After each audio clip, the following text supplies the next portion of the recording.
Assalamualaikum warahmatullahi wabarakatuh. Sekarang kita membahas gerak pada bidang ya. Sembarang partikel dikatakan bergerak pada suatu bidang jika lintasan partikel tersebut terletak pada suatu bidang gitu ya. Gerak pada bidang itu contohnya ada gerak parabola dan gerak melingkar. Sekarang kita bahas dulu gerak parabola ya. Ketika orang melempar benda dari permukaan bumi, bagaimanapun caranya ya, sebenarnya benda tersebut mengalami gerak elips. Artinya apa? Lintasan benda tersebut sebenarnya merupakan bagian dari lintasan elips. Namun, apabila wilayah yang dilalui oleh benda itu di dalam gerakan tidak begitu luas, boleh dilakukan penyederhanaan, yakni medan gravitasi di sekitar permukaan bumi dianggap seragam dan mengarah vertikal ke bawah ya. Alhasil, lintasan benda yang dilemparkan merupakan bagian dari parabola, sehingga seolah-olah benda yang dilemparkan mengalami gerak parabola. Gerak parabola atau gerak peluru adalah gerak dua dimensi suatu benda yang bergerak membentuk sudut elevasi dengan sumbu X dan atau sumbu Y ya. Sumbu X itu horizontal merupakan gerak lurus beraturan. Sedangkan sumbu Y vertikal ya merupakan gerak lurus berubah beraturan. Jadi gerak parabola ini gabungan antara GLB dan GLBB. Gerak peluru dipengaruhi oleh beberapa faktor, di antaranya adalah hambatan udara atau gesekan udara, dan variasi percepatan gravitasi. Karena sebenarnya faktanya ya, percepatan gravitasi itu di setiap tempat berbeda. Kalau misalnya kita mau mencari hubungan gravitasi ya dengan ketinggian tempat, itu kita bisa menggunakan bandul matematis dengan memvariasi panjang dari tali bandul tersebut gitu ya. Tapi biasanya untuk penyederhanaan dianggap seragam percepatan gravitasinya, yaitu sebesar 9,8 meter per sekon. Oleh karena itu di sini diasumsikan gerak parabola yang akan dibahas mengabaikan hambatan udara dan menganggap nilai percepatan gravitasinya konstan, yaitu sebesar 9,8 meter per sekon kuadrat ya. Nah, ini gambaran gerak parabola ya atau gerak peluru. Kalau kita melemparkan benda gitu ya, atau bola, atau kita menembakkan sebuah peluru, dia akan mengikuti lintasan seperti ini. Nah, dengan kecepatan awalnya itu V0, nanti ada kecepatan awal ke arah X dan kecepatan awal ke arah Y. Selanjutnya nanti ada kecepatan pada sumbu X dan kecepatan pada sumbu Y. Untuk sumbu X tadi dikatakan bahwa GLB gitu ya yang berlaku. Maka kecepatannya dimanapun titiknya itu konstan. Sehingga kecepatan pada sumbu X di sini, di titik di sini sama dengan kecepatan awal di sumbu X. Berbeda dengan sumbu Y ya, kecepatan di sumbu Y itu akan berubah karena merupakan gerak GLBB.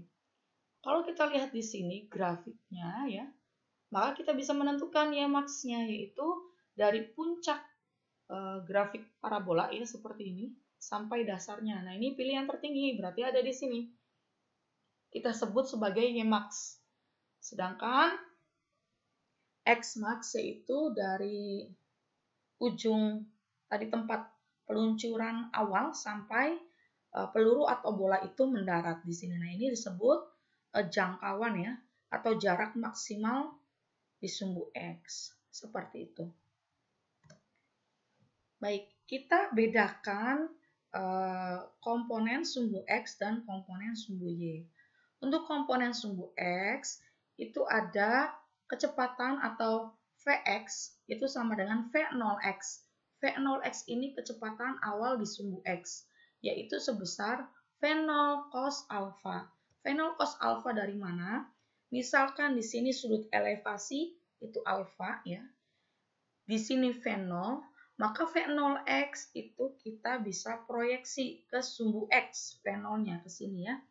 Nah, di sini ada sudut alfa, di sini ada sudut siku-siku, maka sisi yang diapit oleh alfa dan siku-siku itu kan samping ya.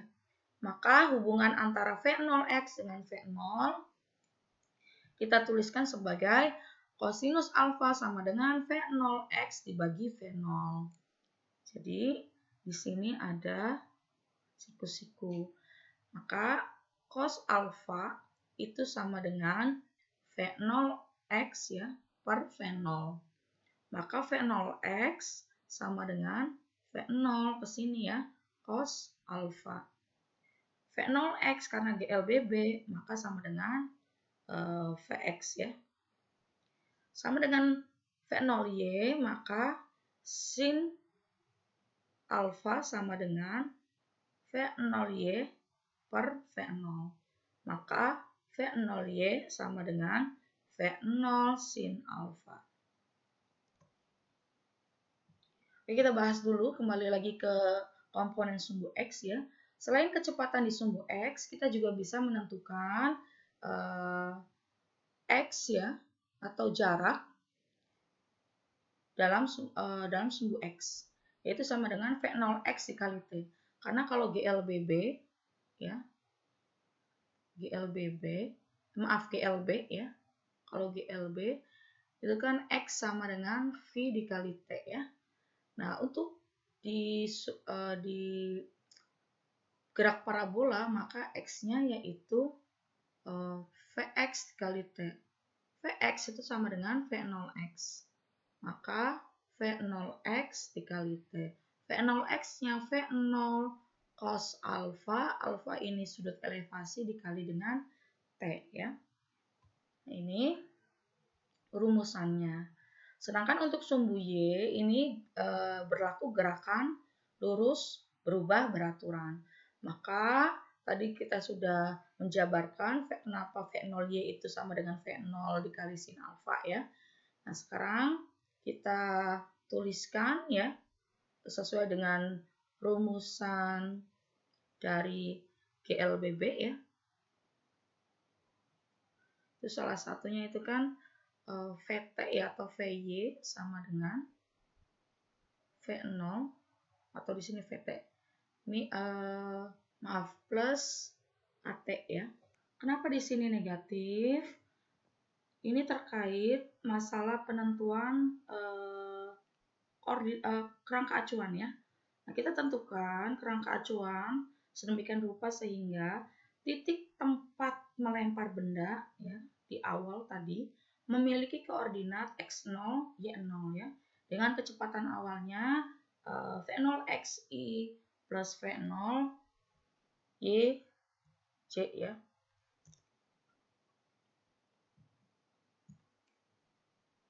Jadi di sini kita tentukan sebagai kerangka acuan x0, y0 dengan kecepatannya yaitu V0 sama dengan V0x i tudung plus V0 y j tudung. Dengan anggapan seperti itu, maka percepatan gravitasi secara vektor ya ditulis G sama dengan min G J tudung. Oleh karena itu, persamaannya seperti ini ya. Y itu ketinggian ya pada waktu tertentu sama dengan V0Y dikali T min setengah GT. Kecepatan totalnya maka kita tuliskan sebagai kecepatan resultan sama dengan Vx kuadrat plus Vy kuadrat. Ini sebenarnya vektor ya, aturan vektor ya yang pernah kita bahas. Nah, kemiringannya yaitu tangan alfa sama dengan Vy per Vx ya. Sekarang kita bahas kondisi di keadaan maksimum di sumbu X dan sumbu Y. Pada sumbu Y ya, waktu pada titik puncak. Jadi waktu yang ditempuh sampai titik puncak di sini kita bisa hitung yaitu dengan TP, P ini puncak ya, atau waktu sampai ketinggian maksimum sama dengan V0 sin alfa per G. Ini dari mana? Sebenarnya dari rumus ini ya. Kita tuliskan di sini.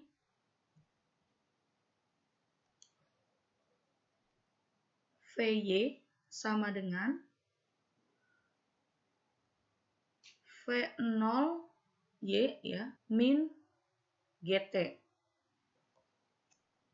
Baik, ketika di titik maksimum, Vy itu sama dengan 0. Jadi benda ya, ketika dilempar dan akan jatuh kembali, di titik puncaknya dia mengalami kecepatan 0 ya. Jadi di sini kecepatannya, bola dilempar sampai titik puncak itu sebenarnya bola itu berhenti ya, tidak memiliki kecepatan. Tapi sangat kecil, waktunya itu sangat singkat sekali sehingga tidak jatuh ke sini. Dia akan jatuh ke arah sini. Maka kondisinya kalau di titik puncak Vy-nya itu sama dengan 0 ya. Di puncak Vy sama dengan 0. Maka ini kita tuliskan 0 V0Y min G. T-nya kita beri keterangan ketika di puncak ya. Maka ini pindah ruas. GTP sama dengan V0Y. Maka TP sama dengan V0Y per gravitasi. V0Y itu V0 sin alfa per G. Nah, ini rumusannya ya. Sedangkan waktu sampai mencapai jarak atau jangkauan maksimum 2 kalinya TP. Karena kalau TP itu kan dari awal sampai puncak, itu TP. Kalau waktu sampai sini, sampai bola atau peluru mendarat lagi, berarti tinggal dikali 2 kalinya. Maka di sini kita tuliskan Tx maksimum, maksudnya sampai jangkauan maksimum, yaitu 2 kali waktu sampai puncak ya, sama dengan 2V0 sin alfa per gravitasi. Sekarang kita bisa menentukan ketinggian maksimum dan jangkauan maksimum. Untuk ketinggian maksimum kita bisa tuliskan rumusan ini di sini ya. Ketinggian maksimum yaitu Y, kita tulis dulu tadi rumusnya, V0 Y dikali T min setengah GT kuadrat. Nah, untuk ketinggian maksimum, maka kita ganti di sini Y max sama dengan V0Y T max, TP ya berarti, min setengah GTP kuadrat. Maka di sini Y max, V0-nya, V0Y, V0 sin alfa, TP-nya yaitu V0 sin alfa per G dikurangi setengah gravitasi ya. Di sini V0 dikuadratkan, kita langsung kuadratkan V0 sin kuadrat alfa per G kuadrat. Ini kita bisa coret ya, bisa kita sederhanakan menjadi V0 sin alfa, ini dikalikan ya, V0 dikali V0, V0 kuadrat, sin alfa dikali sin alfa, sin kuadrat alfa per gravitasi. Dikurangi setengah V0 kuadrat sin kuadrat alfa per gravitasi. 1 dikurangi setengah, maka setengah, sehingga V0 kuadrat ya, sin alfa per 2G. Dan hasilnya ini. Ini 2G itu dari setengah V0 kuadrat sin alfa per G ya. Sama saja. X max juga sama. X sama dengan V0X dikali T. Kalau X max, maka V0X dikali Tx max ya. V0-nya, V0x yaitu V0 cos alfa dikali dengan ini 2V0 ya.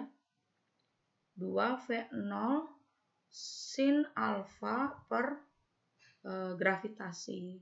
Maka hasilnya 2V0 kuadrat, V0 dikali V0, kemudian sin alfa cos alfa per gravitasi. Kita ingat sudut rangkap sin 2 alfa sama dengan 2 sin alfa cos alfa. Sehingga ini kita bisa tuliskan, ini 2-nya ke sini ya. V0 2 sin alfa cos alfa per gravitasi. Maka hasilnya V0 kuadrat ini menjadi sin 2 alfa per gravitasi. Ini ya. Baik, untuk lebih jelasnya kita bisa perhatikan contoh berikut ini. Sebuah peluru diarahkan dengan sudut 37 derajat. Berarti ini alfanya 37 derajat terhadap arah mendatar dan ditembakkan dengan laju awal. V0-nya itu 40 meter per sekon. Hitunglah kecepatan peluru dan posisi koordinat pada saat 2 detik setelah ditembakkan. Lalu kita cari kecepatan pada saat T sama dengan 2 ya. Baik, untuk sumbu X sendiri tadi dikatakan bahwa GLB mengalami gerak GLBB sehingga pada waktu berapapun kecepatannya sama ya. Maka kita tulis Vx sama dengan V0 cos alfa ya. Oke. V0-nya 40, cos alfanya itu 37 derajat. Cos 37 derajat itu 0,8 ya. Sekitar itu setelah pembulatan. 40 dikali 0,8 itu bisa kita tuliskan kalau pecahan 4/5. Nah ini sisa 8 kali 4, 32 meter per sekon. Untuk Vy, maka berlaku gerak GLBB. V0Y dikurangi gravitasi dikali dengan waktu ya. V0Y-nya yaitu di sini saja V0 sin alfa min GT. V0-nya 40 sin 37 itu 0,6. 0,6 berarti kalau kita ganti pecahan menjadi 3/5 ya. 3/5. Nah, ini supaya mudah gravitasinya kita tuliskan 10 saja dikali 2 detik ya, dikali 2. Oke, ini coret 8 dikali 3, 24 dikurangi 20, maka hasilnya 4 meter per sekon. Maka V sama dengan resultannya ya, Vx kuadrat plus Vy kuadrat. Di sini 32 kuadrat ditambah 4 kuadrat. Hasilnya sekitar 32,25 meter per sekon. Dicek lagi ya, mungkin ada kesalahan hitung. Ini untuk kecepatan peluru ya. Sekarang kita diminta juga untuk mencari posisi koordinatnya. Maka kita cari pada sumbu X dan Y ya. Posisi pada sumbu X dan Y. Di sini kita tuliskan X sama dengan V0X dikali T. V0X-nya tadi sama dengan Vx ya. 32 dikali dengan 2, yaitu 64 meter. Sedangkan Y-nya yaitu V0Y dikali dengan T min setengah GT kuadrat. V0Y-nya tadi sudah kita cari yaitu 24 dikali T ya. 24 dikali 2 min setengah dikali 10, 2 kuadrat. Ini 48 min 5, 5 dikali 4, 20. Maka sisanya 28 meter. Sehingga posisi koordinat yaitu X dulu yang ditulis 64,28. Baik, selanjutnya kita bahas gerak melingkar ya. Gerak melingkar adalah gerak suatu benda yang membentuk lintasan berupa lingkaran yang mengelilingi suatu titik tetap. Nah, pernah saya katakan bahwa gerak suatu benda itu dinamai sesuai dengan bentuk lintasannya. Maka karena lintasannya berupa lingkaran, geraknya disebut gerak melingkar. Besaran-besaran yang mendeskripsikan suatu gerak yaitu sudut, gerak melingkar ya, maksudnya ini saya tambahkan di sini gerak melingkar yaitu sudut, kecepatan sudut, dan percepatan sudut. Nah, besaran-besaran ini dapat dianalogikan dari gerak linier ya. Setara dengan untuk sudut itu posisi, kecepatan sudut itu dengan kecepatan linier, percepatan sudut itu dengan percepatan linier ya. Sekarang kita perhatikan tabel berikut ini ya. Ini untuk gerak lurus, misalkan di sini R, maka di gerak melingkar itu theta. Untuk kecepatan V, maka di sini omega atau kecepatan sudut ya. Di sini ada percepatan, maka di sini ada percepatan sudut. Nanti ini akan memudahkan kita tidak terlalu banyak menghafal rumus, cukup kita tahu rumusan-rumusan di GLB atau GLBB, maka bisa kita ganti setiap RV dan A itu dengan theta, omega, dan alfa. Kita perhatikan gambar ini ya. Misalkan suatu benda bergerak melingkar ya. Benda ini akan mengalami kecepatan yang selalu tegak lurus ya. Ke sini keluar dan ada gaya yang namanya gaya sentripetal ya. Gaya sentripetal ini menjaga benda tidak keluar dari tetap tidak keluar dari lintasan dan tetap bergerak melingkar gitu ya. Untuk arah dari percepatan sentripetal juga sama menuju ke titik pusat ya. Seperti ini kurang lebihnya gambarannya. Baik, sama halnya dengan gerak lurus atau gerak linier, gerak melingkar juga ada gerak melingkar beraturan, ada gerak melingkar berubah beraturan. Untuk gerak melingkar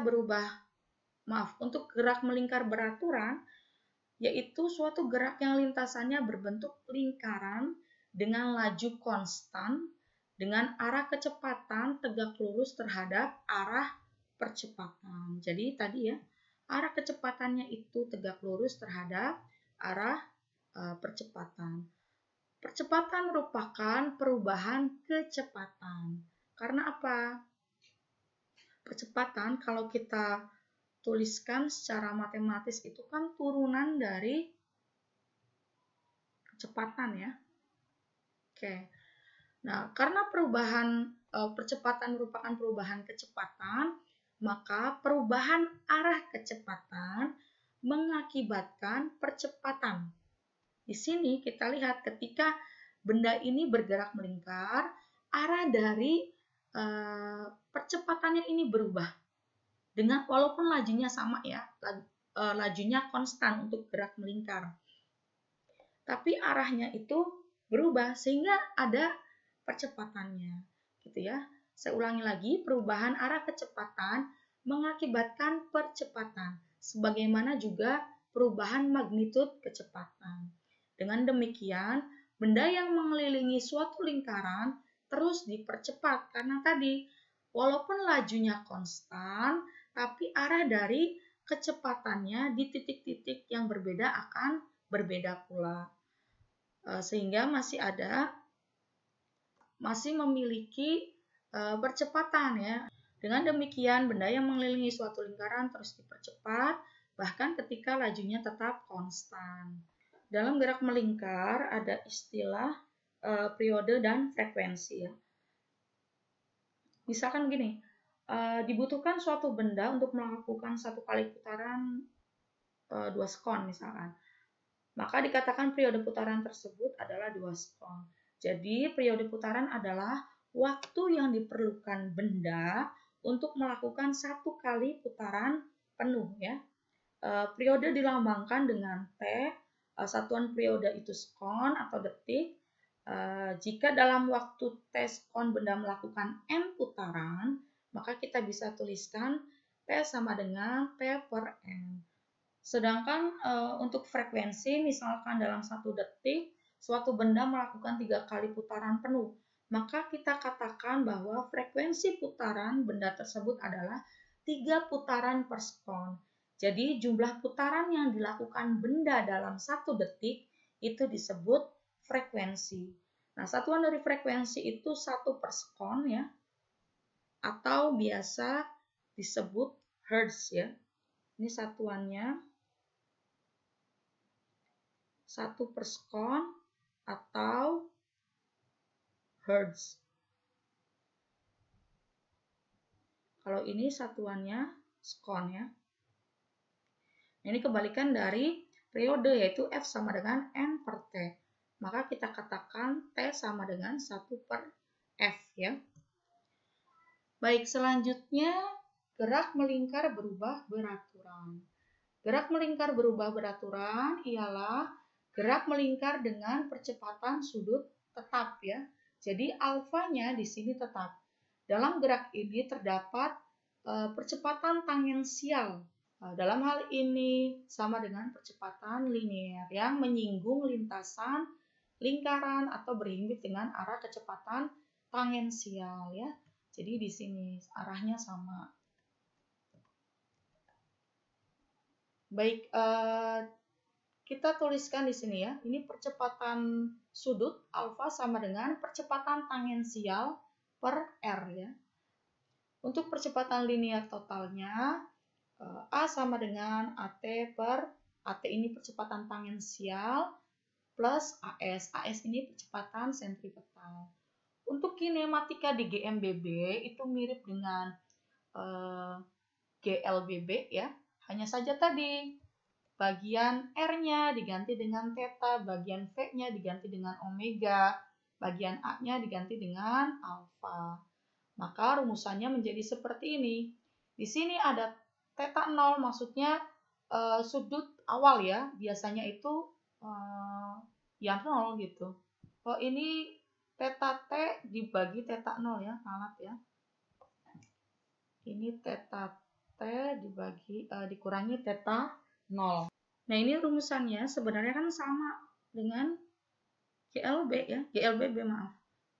Kalau di GLBB misalkan di rumusan pertama yaitu VT sama dengan V0 ditambah A dikali T.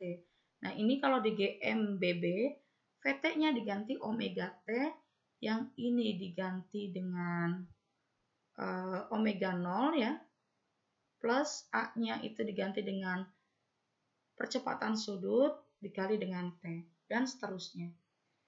Baik, itu saja materi kita kali ini. Saya akhiri. Assalamualaikum warahmatullahi wabarakatuh.